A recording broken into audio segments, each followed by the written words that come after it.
Chapter 1. The ash tree visitors to Castringham Hall in Suffolk will find it almost unchanged from the days when our story took place. They can still see the beautiful old house with its gardens and lake.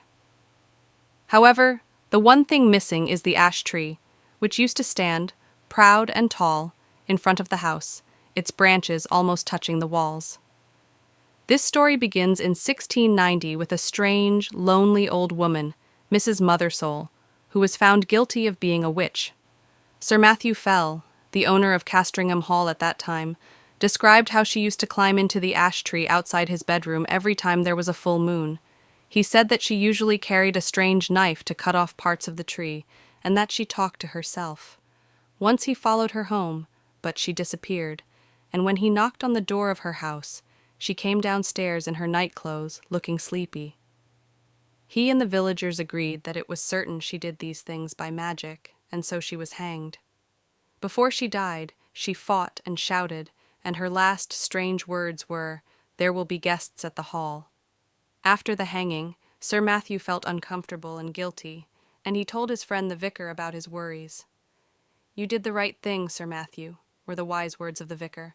"I'm sure she was a dangerous woman." Sir Matthew felt happier. That evening, Sir Matthew and the vicar went for a walk in the gardens of Castringham Hall.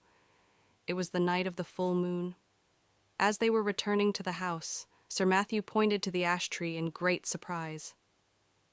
"What kind of animal is that running down the ash tree? It looks very strange." The vicar only saw the moving animal for a moment, but he thought that it had more than 4 legs. He shook his head. "I must be tired," he thought to himself. "After all, what animal has more than 4 legs?" He said nothing to Sir Matthew, but just wished him good night. The next morning, Sir Matthew's servants were surprised not to find him downstairs at his usual time of 6 o'clock. When 7 o'clock and then 8 o'clock passed, they began to suspect that something was terribly wrong, and they went up to his bedroom. The door was locked.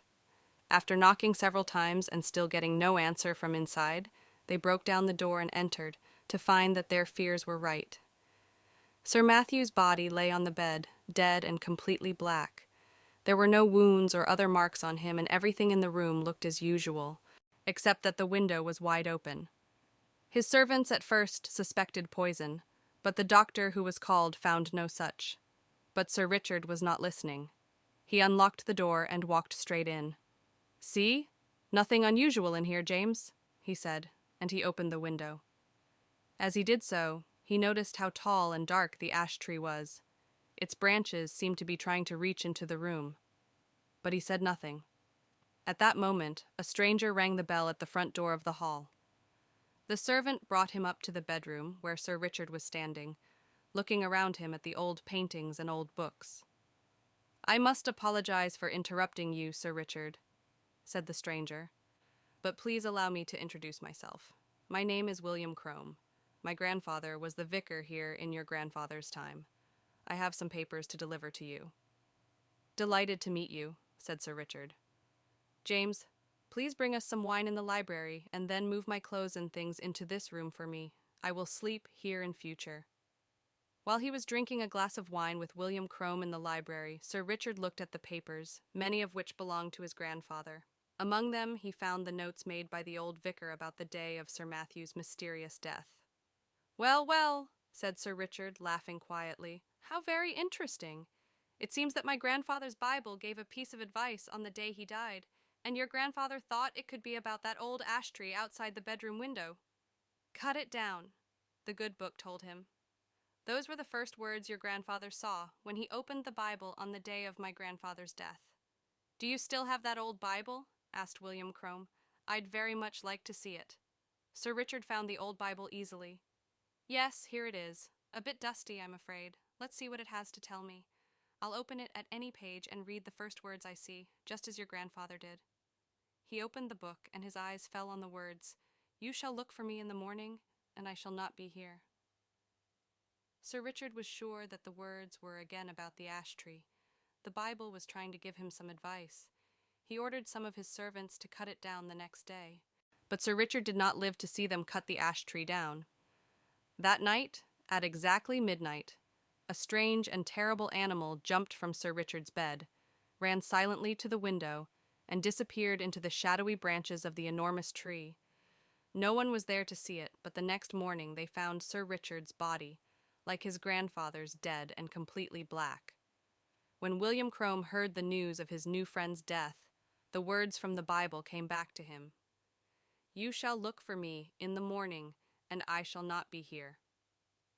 He immediately hurried to Castringham Hall, where he found the family and servants crowded round the ash tree. "Sir Richard's last orders were that we should cut down this tree," explained James, and then, in a quieter voice, he went on, "And there's something very strange about that tree, sir. Very strange. It's hollow, and they say something lives inside it." The gardener put his ladder against the tree and climbed up to look inside. As he held a light over the hole, his face suddenly looked so terrified that several of the people watching from below screamed and turned to run.